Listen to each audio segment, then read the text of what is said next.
Thank you very much for allowing me the opportunity to address you today. I speak to you from the steps of the Lincoln Memorial, a place of history filled with gravitas worthy of the task we have set for ourselves at this time in our collective history. To stand up, no, to rage against a war machine that has perverted the very definition of what it means to be an American. We stand here today at the very nexus of this war machine. To our right, just over the Potomac River, lies the Pentagon, a structure built at a time when America called upon its collective might to defeat the scourge of Nazi Germany and Imperial Japan, but which has since then morphed into the very symbol of evil itself, a breeding ground for weapons and plans that are used by the other partners in what has become known as the military-industrial complex, to spread malfeasance around a world we once protected, but now enslaved through a process of perpetual conflict used to sustain the American war machine. And who are these other partners? Before us, past the monument to our founding father, George Washington, stands the Capitol of the United States, where the people's representatives fund in great secrecy the nefarious schemes cooked up in the bowels of the Pentagon. And to our left stands the White House, the seat of executive authority, where individuals we invest with singular authority betray the trust of those who put them there by conceiving and implementing policies designed to further the Pentagon's war efforts. This is the very nexus of evil, an unholy trinity of terroristic madness, which some 61 years ago, Dwight D. Eisenhower, an American warrior turned political leader, warned the American people about, cautioning that, quote, "In the councils of government, we must guard against the acquisition of unwarranted influence, whether sought or unsought, by the military-industrial complex. The potential for the disastrous rise of misplaced power exists and will persist," unquote. In the history of the United States that has transpired since that speech, no truer words have been spoken by an American president, and no greater wisdom has been disregarded by those whom Eisenhower entrusted with that message: we, the people of the United States. We stand here today to announce to this terrible trinity, to this military-industrial complex, this war machine, that we hear you now, President Eisenhower. We hear you, and we will act on your warning to bring this nexus of un-American conspiracy to an end. Of all the weapons produced by the military-industrial complex, of all the evil schemes hatched in the minds of the so-called national security experts, most of whom are unelected by and unknown to we, the American people, none reek of madness more than nuclear weapons. "Now I am become death, the destroyer of worlds," the father of the American atomic bomb, Robert Oppenheimer, said at the time of the first American nuclear test. Destroyer of worlds. This is the ever-present reality that we all live in today, that from this nexus of evil we call the military-industrial complex comes the very weapons necessary to bring the words of the Hindu sacred text that Oppenheimer quoted, the Bhagavad Gita, to life, and in doing so, bring about our collective deaths. Most Americans, including many of you assembled here today, live in blissful ignorance of just how close the world has come to being destroyed by Oppenheimer's progeny.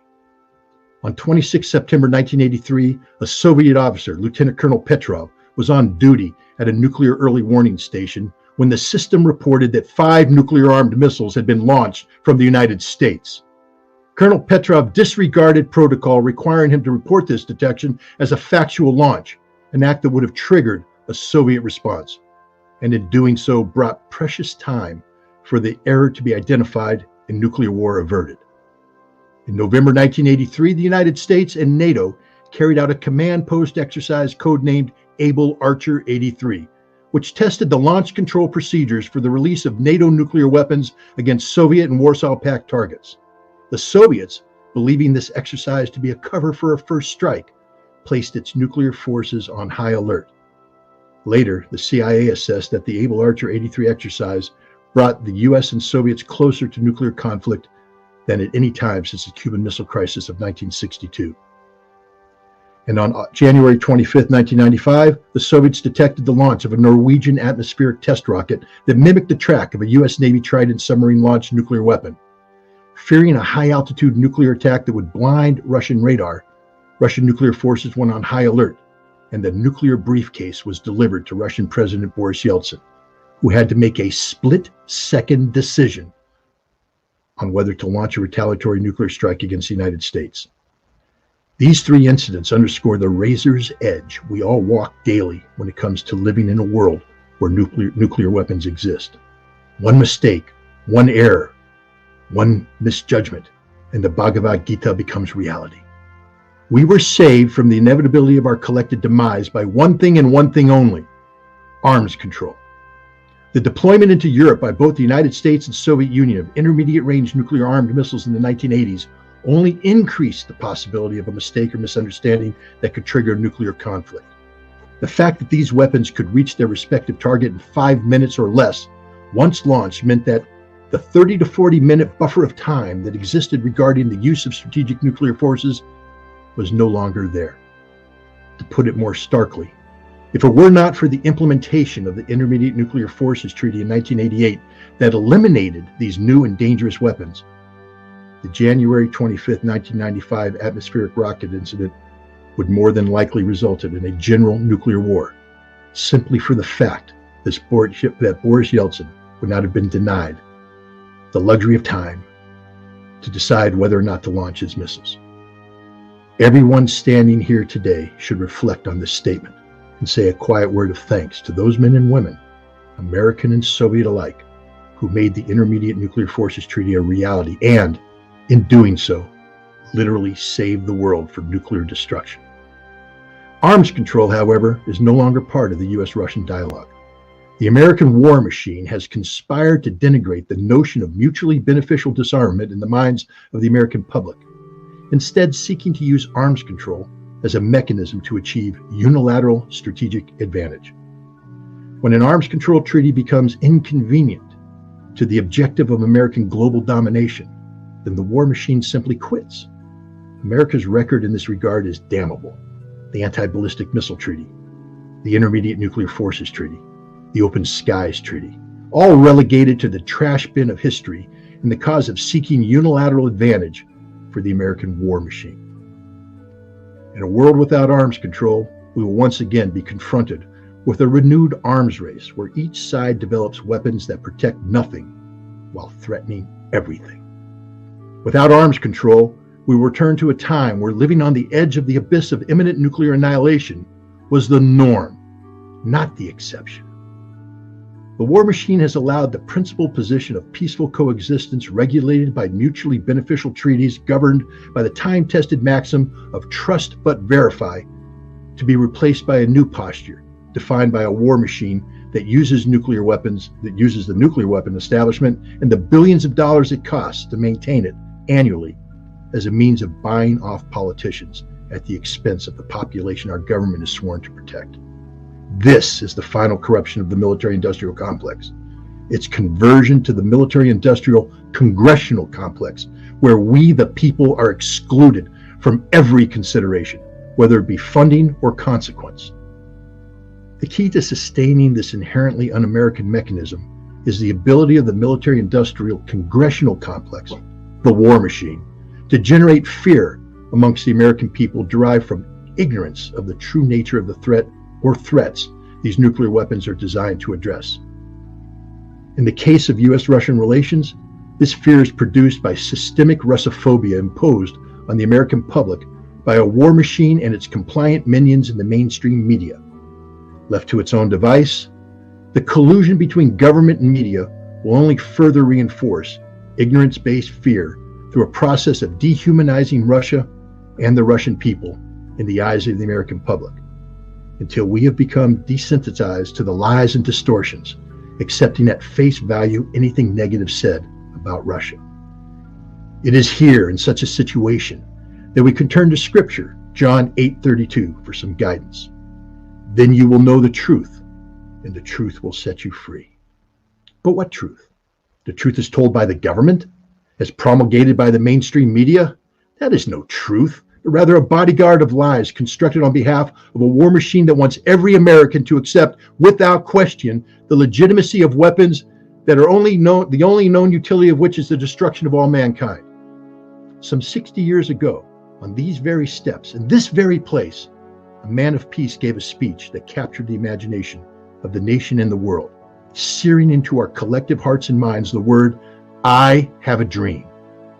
Dr. Martin Luther King's historic address confronted America's sordid history of slavery and the inhumanity and injustice of racial segregation. In it, he dreamed, quote, that one day this nation will rise up and live out the true meaning of its creed. We hold these truths to be self-evident, that all men are created equal. All men are created equal. These words resonated in the context of America's desperate internal struggle with the legacy of slavery and racial injustice. But these words apply equally, especially when taken in the context that we are all God's children, black, white, rich, poor, American, Russian. You see, I too have a dream that the audience gathered here today can find a way to overcome the ignorance-based fears generated by the disease of Russophobia, to open our minds and our hearts to accept the Russian people as fellow human beings deserving of the same compassion and consideration as our fellow Americans, as all humankind. I too have a dream that we, the people of the United States of America, can unite in common cause with the Russian people to build bridges of peace that facilitate an exchange of ideas, open minds closed by the hate-filled rhetoric of Russophobia that is promulgated by the war machine and its allies, and allow the love we have for ourselves to manifest itself into love and respect for our fellow men, especially those who live in Russia. Newton's third law, that every action has an equal and opposite reaction, applies to the human condition every bit as much as it applies to the physical world. Love thy neighbor as thyself is applicable to all humanity. I too have a dream that by overcoming the hate generated by systemic Russophobia, we can work with our fellow human beings in Russia to create communities of compassion that, when united, make a world filled with nuclear weapons undesirable and policies built on the principles of mutually beneficial arms control second nature. I too have a dream that one day, whether on the red hills of Georgia or the black soil of the Kuban, the sons and daughters of the men and women who today operate the Russian and American nuclear arsenals will be able, to quote Dr. King, to sit down together at the table of brotherhood. This is not an impossible dream. I have lived it. I once was corrupted by the hatred that comes from fear generated by the ignorance about the reality of those whom I was trained to kill. But then I embarked on a remarkable journey of discovery, facilitated by the implementation of the very same Intermediate Nuclear Forces Treaty that ended up saving humanity from nuclear annihilation, where I came to know the Russian people not as enemy, but as friend, not as opponent, but colleague, as fellow human beings capable of the same emotions as myself, imbued with the same human desire to build a better world for themselves and their loved ones, a world free of the tyranny of nuclear weapons. I too have a dream that the people gathered here today will join me on a new journey of discovery, one that tears down the walls of ignorance and fear constructed by the war machine, walls designed to separate us from our fellow human beings in Russia, and instead build bridges that connect us to those we have been conditioned to hate, but now, for the sake of ourselves, our children, and our grandchildren, must learn to love. This will not be an easy journey, but is one worth taking. This is my journey, your journey, our journey, where we will embark literally down the road less traveled. And yes, it will be the one that will make all the difference. It will take us, as Dr. King once cried out from these very steps, to the prodigious hilltops of New Hampshire, the mighty mountains of New York, the heightening Alleghenies of Pennsylvania, the snow-capped Rockies of Colorado, the curvaceous slopes of California, to every hill and every molehill of Mississippi. This is an American journey, a journey of Americans united in the cause of peace and justice, in a world free from the tyranny of nuclear weapons. Our numbers will grow from 2,000 to 20,000, from 20,000 to 100,000, and from 100,000 to 1 million or more. And who knows, maybe in June of 2024, on the anniversary of the 1982 gathering of 1 million people in New York City's Central Park, where they rallied in favor of nuclear disarmament and an end to the nuclear arms race, we can come together and send a similar message to the war machine. 1 million people or more demanding that their government act in a manner that preserves and protects the lives and future of all Americans, of all humanity.